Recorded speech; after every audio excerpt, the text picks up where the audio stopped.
আসসালামু আলাইকুম to all my viewers. সবাই কেমন আছেন? আশা করছি যে যেখানে আছেন সবাই ভালো আছেন। আমরা আলহামদুলিল্লাহ ভালো আছি।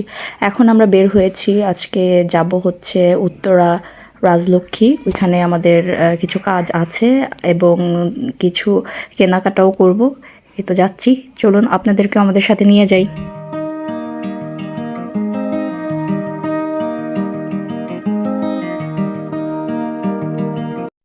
আচ্ছা, রাজুক কলেজ পার হয়েছি। এখানে আমি একটা জিনিস লক্ষ্য করলাম যে এখানে ডিপিএস স্কুলের নামটা চেঞ্জ হয়ে গ্রিন রিচ স্কুল করা হয়েছে। আমি ব্যাপারটা আজকে খেয়াল করলাম, এতদিন আমি দেখিনি যে এটা ডিপিএস স্কুলটাকে চেঞ্জ করে এই স্কুল করা হয়েছে। ওটা কি একই শাখা রয়েছে নাকি নামটা চেঞ্জ করা হয়েছে আমি আসলে জানি না। এই তো আমরা আজমপুর ব্রিজ চলে এসেছি। এখন এটা মানে ব্রিজটা পার হয়ে আমরা সামনের ব্রিজ যেটা রাজলক্ষ্মী ফ্লাইওভার, ওইখানে ফ্লাইওভারে নামবো।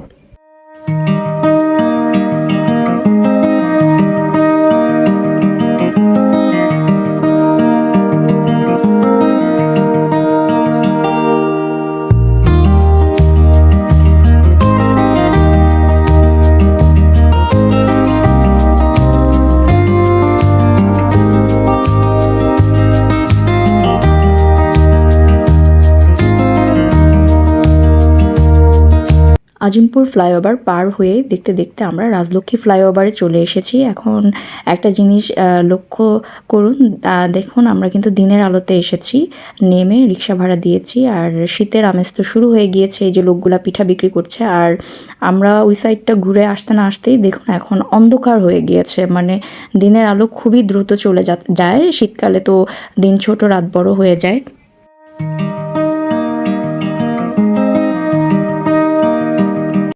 তো আমরা ফ্লাইওভার পার হয়ে এই পাশে চলে এসেছি। আর রাজলক্ষ্মীর ওই পাশে কিন্তু আসলে হেঁটে যাচ্ছিলাম, দেখি ভ্যানে করে লোকগুলা শীতের অনেক কাপড় নিয়ে বসেছে। তো এখানে কিন্তু শীতের কাপড়গুলা স্টকের মাল, তো খুব ভালো ভালো জিনিসই পাওয়া যায়।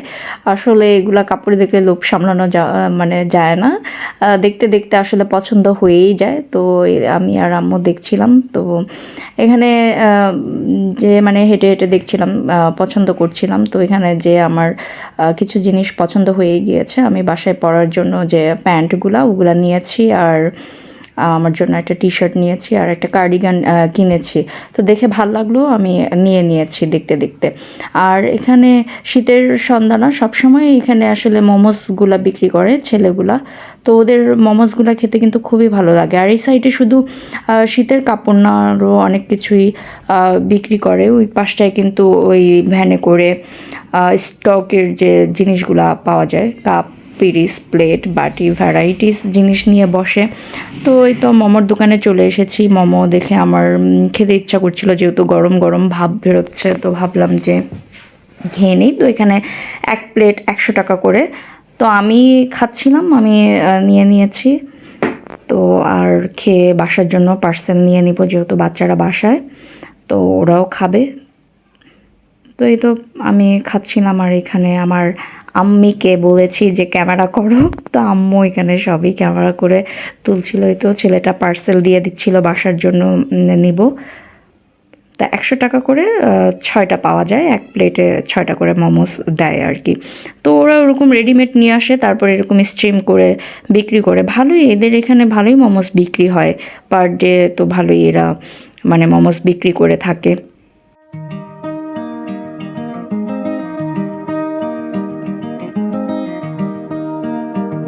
মোমো খাওয়া শেষ, পার্সেল নেওয়া শেষ। তো এখন হাঁটতে হাঁটতে চলে এসেছি আজিমপুর। এই বাটার দোকানে 40% করে সেল চলছিল, তো গিয়েছিলাম। আসলে যেগুলোর মধ্যে 40% ডিসকাউন্ট দিয়েছে ওগুলা মানে যেগুলো শুগুলা ছিল ওগুলা দেখতে পছন্দ হচ্ছিল না, আর যেগুলো পছন্দ হয়েছে ওগুলো আম্মুর পায়ের সাইজ হচ্ছিল না। তো দেখে আমরা বের হয়ে পড়েছি, আর নেইনি যেগুলো আর কি ডিসকাউন্ট চলছিল। তো আর আম্মুর পছন্দ হয়নি, তো আর আমরা নিইনি। আম্মু এখানে ট্রায়াল করছিল, তো আম্মুর পায়ে কোনোটা লাগছিল, আর যেটা পছন্দ হয়েছে ওটা বড় হচ্ছিল। তো ফ্লাইওভার পার হয়ে আমরা রিক্সা নিয়ে নিয়েছি, এখন বাসায় চলে যাব। এখন প্রায় রাতের 8টা তো বেজেই গিয়েছে, তো তাড়াতাড়ি রিক্সা নিয়ে নিয়েছি, হাতে অনেক ব্যাগ হয়ে গিয়েছিল। তো বাসায় চলে যাব এখন।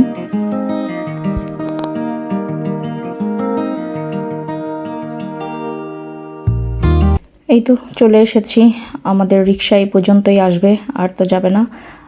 রেলগেট নেমেছি, এটা হচ্ছে 6 নম্বর সেক্টর রেলগেট।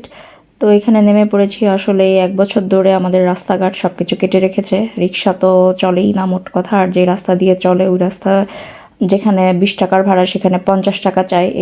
এই হচ্ছে আমাদের এলাকার অবস্থায়। তো রাস্তাঘাট সব কিছু কেটে রেখেছে, আসলে ঠিক করছে। সব কিছুই রেডি হয়ে গিয়েছে, এখন ওই পিচ ঢালাই যেটা বলে ওইটা দিবে।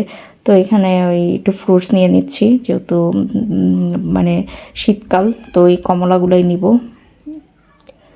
তো এখানে দেখছিলাম, তো ওই কমলাই নিয়ে নিয়েছি। আসলে 1 কেজি কমলা নিয়েছি, আবার শেষ হলে আবার নিব, কারণ বেশি দিন ফ্রিজে রেখে খাওয়াও ঠিক না। তো অল্প করেই নিয়ে নিচ্ছি এই চাচার কাছ থেকে।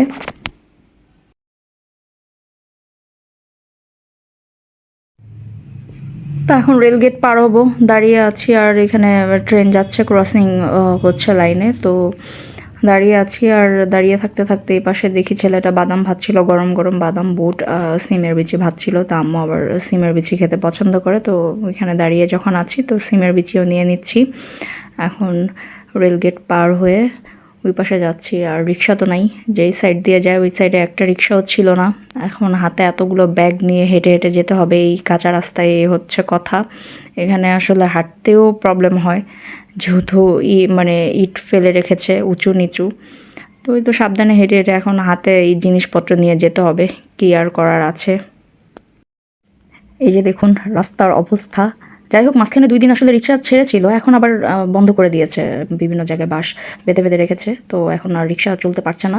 এদিকে আবার এই কলা দেখছিল আম্মু, কলাগুলো নিয়েছি। পরের দিন ভয়েস ওভার দিচ্ছি, তো কলাগুলো আসলে খেতে মিষ্টি ছিল। উনি বারবার বলছিল খালা নিয়ে যান, কলাগুলো মিষ্টি হবে, ভালো হবে। তো এই তো আম্মু ওই 2 নিয়ে নিয়েছে কলা। এখন আবার এই কলা নিয়ে হেঁটে যাব। আবার সামনে তো আরও আম্মু তো আছেই, হ্যাঁ, আমাদের খাবার নিছে, তার মুরগির খাবার নিবে না তাহলে কি হয়। সে আবার ওইখানে মানে ওই যে পাতাকপির আর শাক যেগুলো আছে ওগুলো আবার ওই যেখান থেকে নিয়ে নিচ্ছে। এমনি হেঁটে যাচ্ছি, তার মধ্যে আবার এখান থেকে 3 কেজি মানে শাক নিয়ে এখন যাও, হেঁটে হেঁটে বাসায় যাও। আর কি করার আছে, রিক্সার দর নাই, এগুলো নিয়ে আস্তে আস্তে আসলে অবস্থা খারাপ হয়ে গিয়েছে, হাত ব্যথা হয়ে গিয়েছে, কী আর করার আছে। এই তো বাসায় আসছি, যে এতগুলো বস্তা, সরি, এতগুলো ব্যাগ উবায় আনতে হয়েছে আমাকে একা একা। আম্মু তো হাঁটুতে প্রবলেম, হাঁটতে পারে না। আমার ভিডিওটি ভালো লাগলে অবশ্যই লাইক অ্যান্ড সাবস্ক্রাইব করবেন। আজকের মতো এখানেই শেষ করছি। আল্লাহ হাফেজ।